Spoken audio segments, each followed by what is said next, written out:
Good morning, students.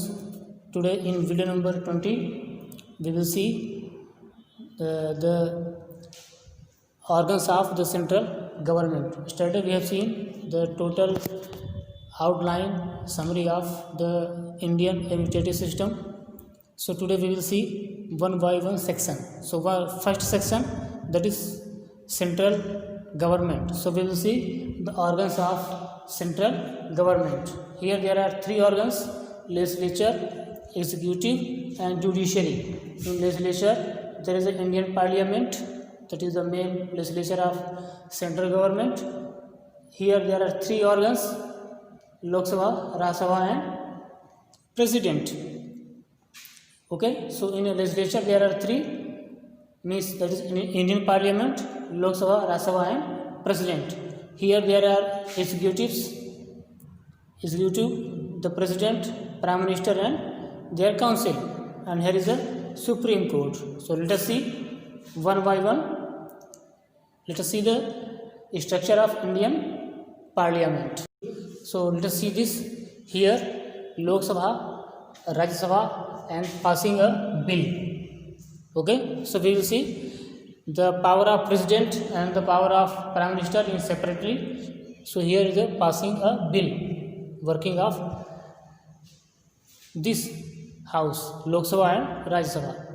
So let us see here Parliament, that is the two houses. There are two houses, Lok Sabha and Rajya Sabha. See the detail of this. It is already given in the book. So when you will see, you will understand in the book. See here, I am explaining in simplest form. There are other two names. इनके दो और name हैं. जैसे लोकसभा है तो लोकसभा को house of people भी बोलते हैं और लोअर हाउस भी कहते हैं. ओके, सो लोकसभा के अलावा भी इसके दो और नाम हैं, house of people and lower house. ये सब एक ही चीज़ है. देन इसमें 545 मेंबर्स होते हैं टोटल लोकसभा में. और इनका जो इलेक्शन है, election direct election by people. जो लोकसभा चुनाव होते हैं तो उसमें लोग जो सांसद होते हैं उनको डायरेक्ट इलेक्ट करते हैं, चुनते हैं. जैसे अपने यहाँ से रीति पाठक जी हैं, so that is MP, member of parliament, जो कि यहाँ से चुना गया है सीधी विधानसभा क्षेत्र से, इस तरह से. देन इनका जो यहाँ के जो मेंबर्स होते हैं लोकसभा के, इनका काम कितना होता है 5 इयर्स का. देन अपने मध्य प्रदेश में कितने मेंबर, MP से कितने मेंबर गए हैं 29. स्पीकर एंड डिप्टी स्पीकर, ये क्या है, इस हाउस के हेड होते हैं. जैसे आप घर में आपके पेरेंट्स, आपके पापा उस फैमिली के हेड होते हैं, सारा डिसीजन वही लेते हैं. ऐसे ही इस हाउस का जो डिसीजन है, वर्किंग जो सिस्टम है, वर्किंग डिसीजन है, वो कौन लेता है, स्पीकर एंड डिप्टी स्पीकर्स. इसमें जो भी मेंबर्स इलेक्ट होते हैं उसी में से इनको एक मेंबर को बना दिया जाता है speaker and deputy speaker by these members. इन्हीं मेंबर में से इनको इलेक्ट किया जाता है after election. Okay, so it is the some common features. अब देखिए पावर, इनका पावर क्या है. Legislative power, legislative power means जो कानून बनाने का जो अधिकार है, सबसे पहले इन्हीं को जाता है, लोकसभा को. ओके, तो लॉ मेकिंग इनका पहला पावर है. और कैसे होता है, we will discuss here in the passing a bill. Then financial power, financial power जो हम देखते हैं हर साल का जो बजट पास होता है, एनुअल बजट, वो फाइनेंशियल पावर इन्हीं के पास होता है, लोकसभा के पास. और ये इस मामले में ये पावरफुल है लोकसभा. मीन्स कहने मतलब जो फाइनेंस बिल है वो सिर्फ और सिर्फ इसी वर्ष में इंट्रोड्यूस होगा, या जो सबसे पहले बिल पेश किया जाएगा वो लोकसभा में ही होगा. इसके बाद यहाँ जाएगा राज्यसभा में. तो सबसे पहले बिल कहाँ पे आएगा, लोकसभा में आएगा. और लोकसभा में आने के बाद जब यहाँ जाएगा राज्यसभा में तो इसको ये पावर नहीं है कि इसको रोक सके। इस बिल को, फाइनेंशियल बिल को या मनी बिल को 14 डेज़ तक ये अपने पास रख सकता है और उसी के अंदर इनको पास करके भेजना पड़ेगा लोकसभा में, और यदि नहीं भेजते हैं तो ऑटोमेटिक पास माना जाएगा। तो इनके पास इस मामले में, फाइनेंशियल पावर के मामले में ये कमज़ोर है और ये ज़्यादा ताकतवर है। क्यों? क्योंकि ये फाइनेंशियल जो बिल है ये पास करने के लिए मजबूर विदिन 14 डेज़। तो that is the power of Lok Sabha. Then control over executive by asking the questions. तो जो अपना एग्जीक्यूटिव है, जो प्राइम मिनिस्टर हैं और जो कैबिनेट हैं, तो उनसे ये कंट्रोल करते हैं। उनको कंट्रोल का मतलब उनको by asking the questions, by guide, by suggestion, उनको कंट्रोल करते हैं। और इसमें लोकसभा में गवर्नमेंट या रूलिंग पार्टी और अपोजिशन पार्टी दोनों के मेंबर्स होते हैं। दोनों को बोलते हैं यहाँ पे, दैट इज लेजिस्लेचर। तो यहाँ पे दोनों के मेंबर होते हैं, रूलिंग पार्टी के भी और अपोजिशन के भी। तो इस तरह से इनको क्या करते हैं, कंट्रोल। कौन? लोकसभा किसको कंट्रोल करता है? एग्जीक्यूटिव को, जो कि प्राइम मिनिस्टर और उनके कैबिनेट मेंबर्स होते हैं। देन अमेंडमेंट इन कॉन्स्टिट्यूशन, जब भी रिक्वायरमेंट होती है समय की या नए कानून की, तो जो पहला संशोधन होता है, ये जो स्टार्टिंग होती है वो यहाँ भी हो सकती है और यहाँ भी हो सकती है। ये डिपेंड करता है कि पहले कहाँ पे आ रहा है। अगर पहले यहाँ पे आता है तो यहाँ पास होगा, फिर वहाँ जाएगा बाय प्रेसिडेंट।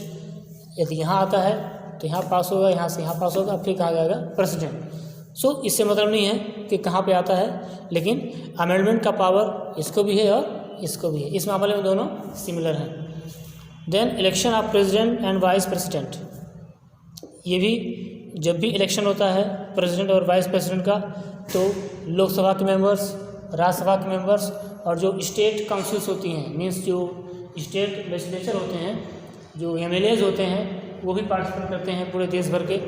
तो ये भी एक पावर है, election of president and vice president. Then forum of people's view. Forum is एक जहाँ पे जनता की शिकायत सुनने का जो केंद्र है, दैट इज कॉल्ड फोरम। सो जनता के जो रिप्रेजेंटेटिव हैं वो उनका हाउस होता है, और वहाँ पे जो भी समस्याएं होती हैं जनता से संबंधित अकॉर्डिंग टू देयर कॉन्स्टिट्यूएंसी, तो यहाँ पे क्या होता है? डिस्कशन। हर मेंबर अपने अपने क्षेत्र का, अपने अपने डेवलपमेंट के बारे में यहाँ पर डिस्कशन कर सकते हैं। तो it is Lok Sabha. Okay, now see Rajya Sabha. अब यहाँ पे there are also 2 names, council of state, यहाँ पे था हाउस ऑफ पीपल, तो यहाँ पे है council of state. Council of state का मतलब यहाँ पे अगर डायरेक्ट पीपल इलेक्ट होते हैं लोकसभा में, तो यहाँ पे जो पीपल होंगे, जो यहाँ की MPs होंगे, वो जनता के द्वारा नहीं, बट उनके जो रिप्रेजेंटेटिव हैं, जो MLAs हैं, उनके द्वारा इलेक्ट होते हैं। कहने का मतलब कि जनता जिनको चुनती है वो रिप्रेजेंटेटिव इनको इलेक्ट करते हैं। तो that is council of state. इसको फिर अपर हाउस भी कहते हैं, यहाँ पे लोअर हाउस, तो यहाँ पे अपर हाउस। ओके, तो इसमें कंफ्यूज नहीं होना है कि लोअर हाउस कौन है और अपर हाउस कौन है। अपर हाउस राज्यसभा को बोलते हैं और लोअर हाउस लोकसभा को। देन इसमें 250 मेंबर्स होते हैं, जस्ट हाफ। 250 मेंबर्स में से 238 मेंबर्स MLAs के द्वारा इलेक्ट होते हैं। बाकी जो 12 मेंबर्स हैं वो किसके द्वारा इलेक्ट होते हैं? By president. जो आपके जो यूनियन टेरिटरीज़ हैं, जो आपके आइलैंड वगैरह हैं, वहाँ से जो पीपल होते हैं वहाँ से उनको इलेक्ट किया जाता है। तो 12 मेंबर का जो इलेक्शन पावर है दैट इज़ विथ प्रेसिडेंट। 12 लोगों को चुनने का जो पावर है वो किसको दिया गया है? By president. लेकिन जो 238 मेंबर्स हैं ये यहाँ से आते हैं by MLAs। Then elected by legislative assemblies, जो असेंबलीज होती हैं हर स्टेट की, वहाँ से एमएलएज इनको यहाँ से भेजते हैं, क्योंकि हर स्टेट का अपना एक फिक्स नंबर होता है कि उस स्टेट से इतने ही मेंबर आएंगे। जैसे यहाँ पे यहाँ अभी देखेंगे ना, it can not be dissolve, कहने मतलब जैसे यहाँ पे 5 साल का है तो 5 साल में ये सभी मेंबर्स चेंज होंगे।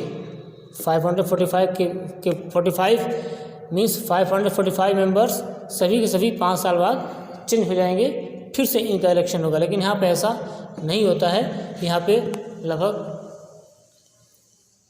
इसके 2/3 मेंबर रिटायर होते हैं। सभी मेंबर्स एक साथ हटते नहीं हैं, बल्कि 2/3 रिटायर होते हैं।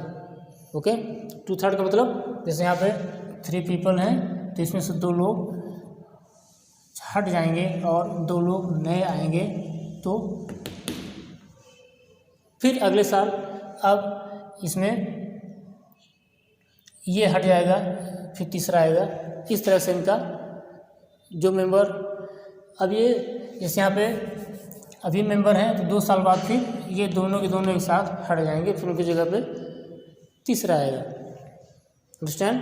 सपोज करिए यहाँ पे 1 2 3 ईयर, तो 2 मेंबर्स इलेक्ट हुए, 2 मेंबर्स अगले साल इलेक्ट हुए, 2 मेंबर इस साल, 2 मेंबर अगले साल। तो तीसरा साल जो होगा उस तीसरे साल में ये मेंबर रिटायर हो जाएंगे और उनकी जगह पे नए मेंबर्स आएंगे, और फिर चौथे साल में ये मेंबर रिटायर हो जाएंगे और यहाँ पे नए आएंगे, फिर 5वें में ये रिटायर होंगे। इस तरह से क्रम चलता रहता है। Then 11 members from Madhya Pradesh. Madhya Pradesh से कितने जाते हैं मेंबर्स राज्यसभा में? 11। तो ये नंबर ध्यान रखिएगा, लोकसभा के लिए 29 और राज्यसभा के लिए 11 मेंबर्स जाते हैं मध्य प्रदेश से। और यहाँ का जो इनका जो काम होता है वो मीन्स जो काम जो हेड होता है इस लोकसभा का, राज्यसभा का, that is vice president, that is by post. Means कहने का मतलब जो भी वाइस प्रेसिडेंट होगा वो ऑटोमेटिकली राज्यसभा का चेयरमैन होगा। ओके, यहाँ पे बोलते हैं स्पीकर, यहाँ बोलते हैं चेयरमैन। तो vice president that is chairman of Rajya Sabha. So it is the some features. Now see powers. तो लेजिस्लेटिव पावर दोनों कॉम्प्लीमेंट्री हैं, दोनों एक दूसरे के हेल्पर हैं। फाइनेंशियल पावर में ये कमज़ोर है राज्यसभा, क्योंकि इसके पास कोई पावर नहीं है। Then control over executive, executive को कंट्रोल करने में दोनों कॉम्प्लीमेंट्री हैं, दोनों एक दूसरे के पैरेलल कह सकते हैं, parallel. Then amendment in constitution, इसमें भी दोनों क्या हैं? Parallel, equal power. Emergency confirmation, यहाँ पे थोड़ा ये पावरफुल है राज्यसभा। क्यों? क्योंकि जब भी प्रेसिडेंट इमरजेंसी डिक्लेयर करते हैं तो 6 मंथ के अंदर इनको उसको अप्रूव करना पड़ता है। इमरजेंसी पावर जो भी इमरजेंसी लगाते हैं प्रेसिडेंट, विदिन 6 मंथ के अंदर राज्यसभा को मंजूरी देनी पड़ती है, उसको मंजूर करना पड़ता है कि हाँ जो वो लगाया वो सही है, अदरवाइज़ वो इंक्वायरी बढ़ जाएगी। किसके ऊपर? प्रेसिडेंट के ऊपर। ओके, इस तरह से ये पावरफुल है राज्यसभा। देन अब देखिए 2 पावर हैं जो कि एक्स्ट्रा पावर हैं, जो कि इनके पास नहीं है, लोकसभा के पास नहीं है, इनके पास अलग से दिया गया है। ये पावर क्या है?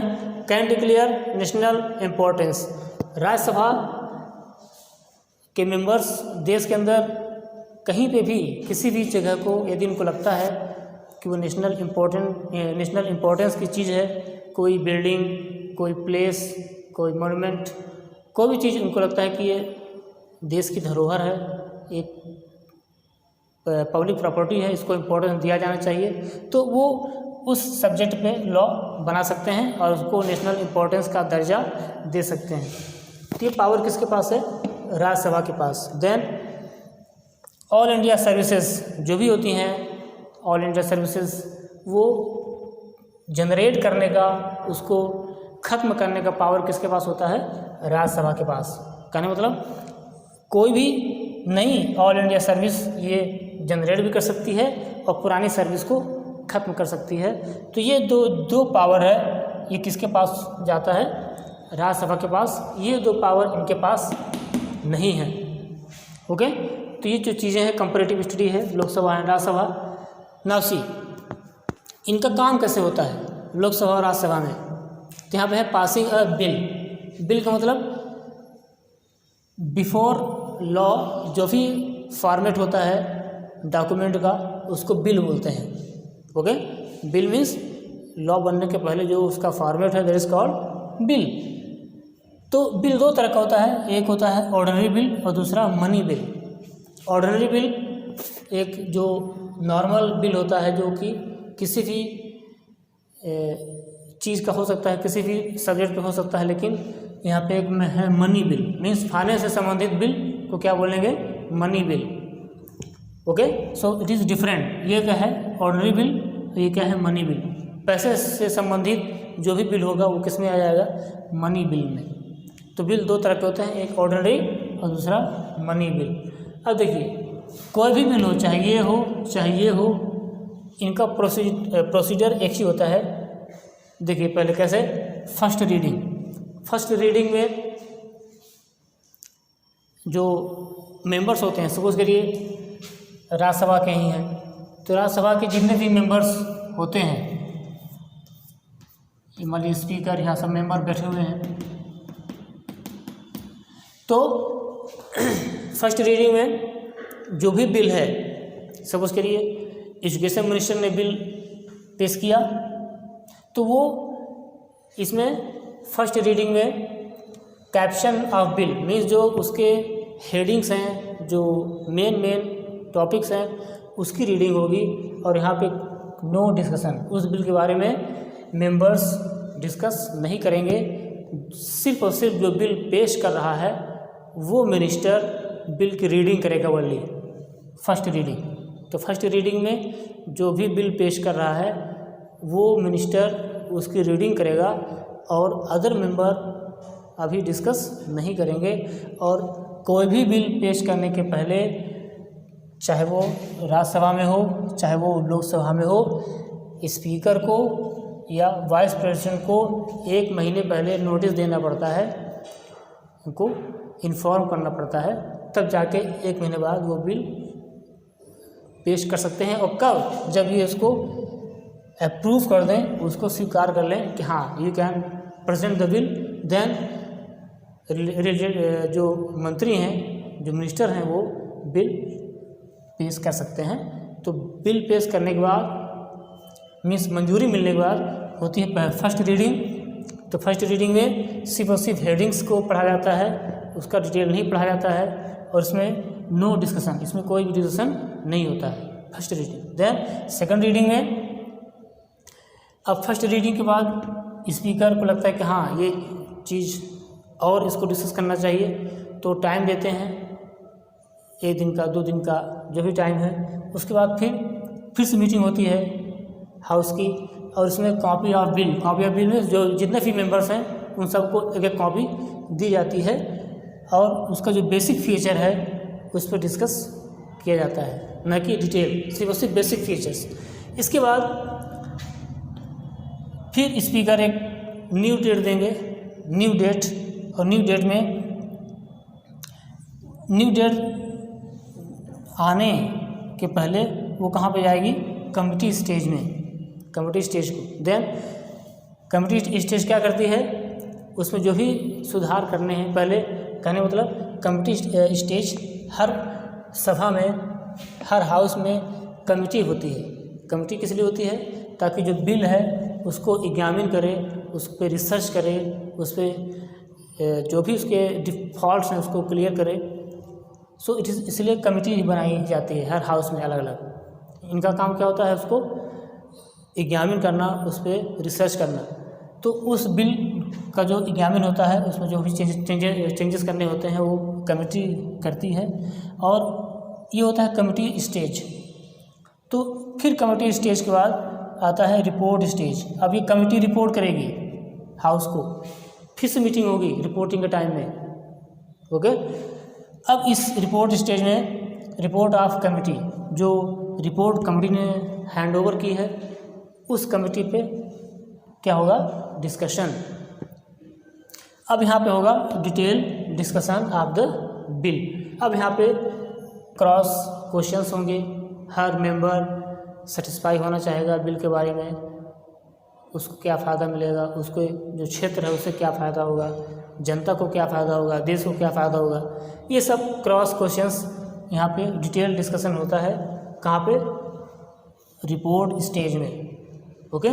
देन एक फिर होती है थर्ड रीडिंग।